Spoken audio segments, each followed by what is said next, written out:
Well, I got to tell you, the Chicago Sky are one of the worst basketball teams I've ever seen. And today, their coach literally just waved the white flag. He quit. He literally just said, Phoenix Mercury, destroy us even more than you're destroying us right now. The Chicago Sky aren't just having a tough season, they're stuck in one of the worst starts in WNBA history with only 3 wins and 9 losses. But even that ugly record didn't prepare anyone for the total collapse they had against the Phoenix Mercury. It wasn't just a loss, it felt like they gave up. Coach Tyler Marsh basically hit the emergency button in the third quarter and pulled the entire starting lineup like he was escaping a disaster. It didn't feel like a planned move, it looked like pure damage control. And right in the middle of this mess is their supposed star, Angel Reese, who's having a rough season. If you think Reese is playing like the worst player in the league, drop a baby giraffe in the comments. Like, oh my God, this team is garbage. Golly. Man, Angel Reese with a triple single, 9 points, 2 assists, 2 rebounds. She was a minus 25. Angel Reese, part 43. Let's get it. National TV stinker. Uh-oh. Tantrum. Bang! She only took 1 shot in the game. It's because her teammates refused to give her the ball. On the bright side, at least she has a podcast. Am I right? Bang! Sure, just take your sweet old time getting back on D, huh? You know where to be. It's 5 o'clock somewhere. Look at that. Team player. Put her to the All-Star game. Bang! Let's go back a bit. The Sky came into that game already falling apart. Having lost 5 of their last 6 matchups, they were averaging a painful 18.9 turnovers per game, the worst in the whole league. That's not just careless basketball, that's like trying to do open heart surgery while wearing boxing gloves. This team isn't just out of sync, they've completely lost their sense of direction. This team stinks. Angel Reese not even in top 10 in all-star voting. This team stinks. A triple single, and y'all was out there ranting and raving, talking about her all-star. She should be an all-star. Like, man, come on, bro. Come on, man. Come on, man. This team is terrible. The Mercury saw weakness right away and took full advantage, jumping out to a 31-8 lead in the first quarter, while Chicago basically handed them 13 points through 8 turnovers. But the real low point, the moment that locked this game into WNBA disaster history, came in the third quarter. Phoenix started with an 11-3 run and stretched their lead to 25. That's when Tyler Marsh made the move no coach wants to make. He gave up on the game. Angel Reese and Camila Cardoso were taken out, not because of fouls or to get rest, but to spare them from more embarrassment. This wasn't just sitting the starters, it was a public surrender right on national TV. Chicago Sky is more like Chicago, why are you on TV? Like, they're an embarrassment, bro. There's a reason why the Indiana Fever are on TV all the time, because they actually have a good product, when they have a good game, even a bad game, they're still actually fun to watch. This is horrible. Chicago Sky is an embarrassment, bro. The WNBA definitely screwed up having this game as a national televised game. They screwed up bad. The Mercury, by the way, were playing like everything was on the line. They shot 56.5% overall and an incredible 57.1% from three-point range. Sammy Wickham caught fire in the second quarter, knocking down 5 three-pointers like she was shooting at a carnival game. By the end, Phoenix had scored their first 100-point game of the season. While Chicago fell apart with 21 turnovers and only 86 points, it wasn't even a real competition. I don't know what's wrong with them, but like, they could lose this game by 40. Like, I don't know. I don't know what is wrong with this team, because today it wasn't even, I don't even think that this was an effort thing. Like, I don't even think this was an effort problem. But at the end of the day, like, they're just not good. But the real show didn't end with the final score.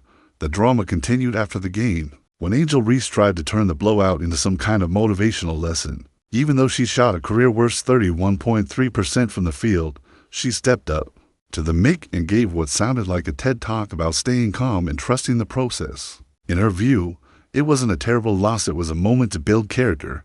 She talked about effort, energy, and staying focused, even though she only grabbed 2 rebounds and was outplayed on the boards by players much smaller than her. In a game where her team lost by 21, she was a team leading a minus 25. We still trying to post up in 2025. Spread it out like butter. Butter pecan.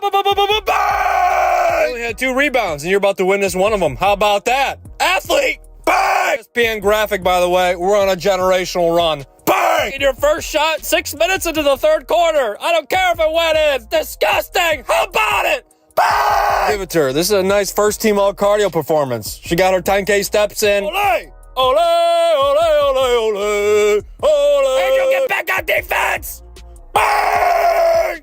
Then came the icing on the cake, her bold claim for Sportswoman of the Year. "I don't complain. I just work," she said. Funny, considering she went 0 for 8 from the field against the Liberty in a performance that looked more like a dance routine than a real basketball game. She's only averaging 9.1 points per game while shooting 30.9%. Yet somehow believes she's about to break out. That's not confidence, that's wishful thinking mixed with a little stat chasing. Angel Reese got completely exposed today, man. Y'all see how she only took 1 shot today versus the Mercury and only had 2 rebounds? This goes to show she can't get all those rebounds without taking hella shots, getting her own misses, man. You've been completely exposed today, bricklaying sloth. Completely. When you ain't taking all these shots and missing all these goddamn layups and shit, you can't get your rebounds. So your rebounds go down because no missed shots, no rebounds. And the real twist, she keeps saying how happy she is with where the team is at. This is a team more chaotic than a Thanksgiving dinner with exes at the table. Calling this team improving is like complimenting the deck chairs on the Titanic. Even her layups from just 3 feet out aren't safe. She's only making 28% of them. You'd probably have better luck closing your eyes and hoping the ball goes in. Obviously, this is my 3rd one. Obviously, it really meant something to other people today because it's me. And I just focus on basketball. I come into work every day and work. I don't complain. I don't care about anything else. I have bad days. I haven't been playing well at all. And I can sit here and just mope around and point the finger, but it's been me. And I take accountability. I come in every day and try to be better than the next and better than the last. And I know my teammates trust me. I know they have my back. Ariel has my back for everything. And I just love that being a part of a team that I know really trusts me and trusts my work, and everything else is everything else. I'm just here just to come to work every day and go home. That's all I want to do. It's just come to work and being able to enjoy my job that I love. People would die and kill to have this job. And being able to play with the best players in the world means a lot to me. I put my all in this. I do.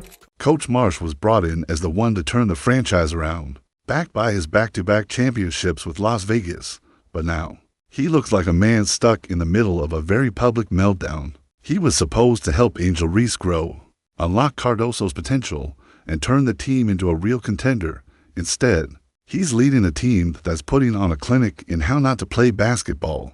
The collapse against Phoenix became his defining moment, down by 25 in the 3rd quarter, and instead of calling a timeout or giving a pep talk, he pulled everyone like he was jumping out of a falling helicopter. Later, he said it was to protect the players during a back-to-back, but we all saw it in his face that wasn't about saving energy, it was about giving up.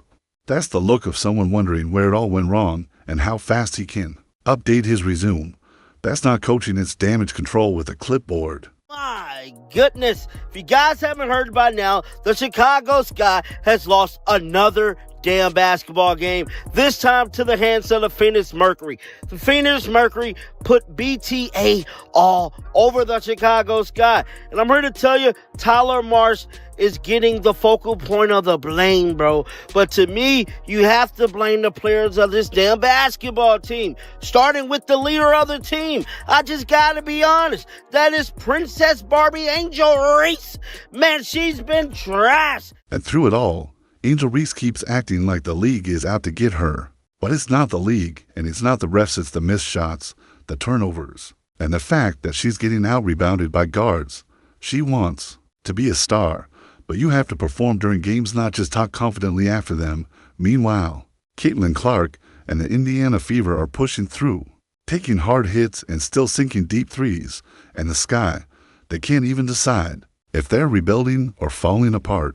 Phoenix just showed everyone how to play with intensity, while Chicago still seems confused about where to even start. As for Reese, she better hope that Bet award came with some kind of stat boost, because the numbers aren't just bad there.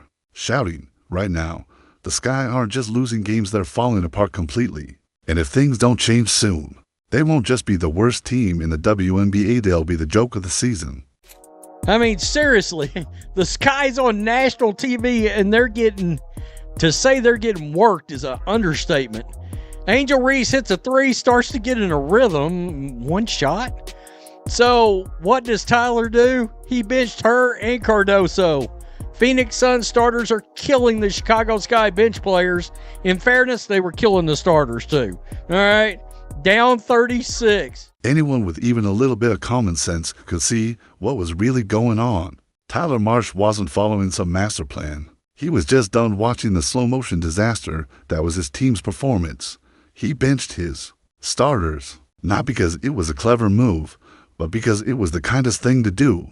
It was like calling your mom to pick you up early from summer camp, because everything just felt wrong, and this wasn't some one-time, heat-of-the-moment choice. Marsh has been warning everyone in post-game interviews, like a man stuck in the same nightmare on repeat. We can't keep beating ourselves, he said, after yet another game full of turnovers that killed any chance of momentum. The guy who was brought in to develop rising stars now spends most of his time trying to explain one meltdown after another. Chicago Sky might be the worst basketball team to ever exist. It's real bad. I mean, this is a disastrous. The Chicago Sky are an abomination. It's a disastrous season. It is. Oh, they look bad. Kennedy Carter's crazier than a shithouse rat. Her 18 points a game looks awfully good right now. They've got no offense. They got nobody that can score outside of Cardoso that can grab the ball and just take over and randomly drop 18 to 28 points in a game. There's no offense. And their defense is terrible, but they have no offense. No spark plug. Nothing. Marsh came to Chicago with the reputation of a savior, expected to turn raw talent into future all-stars. Instead, he's ended up as the spokesperson for a struggling team, trying to turn constant losses into positive coach talk while holding on to bits of hope. His recent comments about turnovers were especially telling. We've had more possessions than other teams, but we keep giving them back. That's just a polite way of saying my players can't hold onto the ball, and I'm about ready to disappear into a monastery. To really understand how deep the Sky's problems go, you have to look at their bigger history. That 0 for start had the worst beginning in franchise history, and things haven't just stayed bad. They've completely collapsed. The 60-point deficit they had across their first 2 games was the worst ever in WNBA history. Through 2 games. I don't see it getting any better, man. I think this coach is going to be gone, and I think it's going to be a fire sale. I don't think there's anybody on this roster who's 100% guaranteed to be on this roster next season. I think anybody with the right price, any of these people can go. Because I don't see the talent. I don't see any untouchable talent. I don't see any untouchable talent on this roster at all. Defensively, the Sky are hitting new lows. They currently have the worst defensive rating in the league at a terrible 113.6. They're giving up nearly 95 points per game and haven't held a single team under 90. Every game feels like a shooting practice for their opponents, who are hitting 45.1% of their threes like the Sky are hosting open gym. Instead of playing real defense, the saddest part of this mess is Camila Cardoso. She had a great game against Phoenix, scoring 17 points on 7 of -9 shooting. But instead of being celebrated, her performance was completely overshadowed by her team falling apart. Anyone paying attention can see her mood shift right on the court from hopeful to get me out of here. She looks frustrated, especially when Angel Reese goes into chaotic solo mode during broken plays and wild possessions. Cardoso keeps glancing at the bench like she's stuck in a horror movie, silently begging for a way out.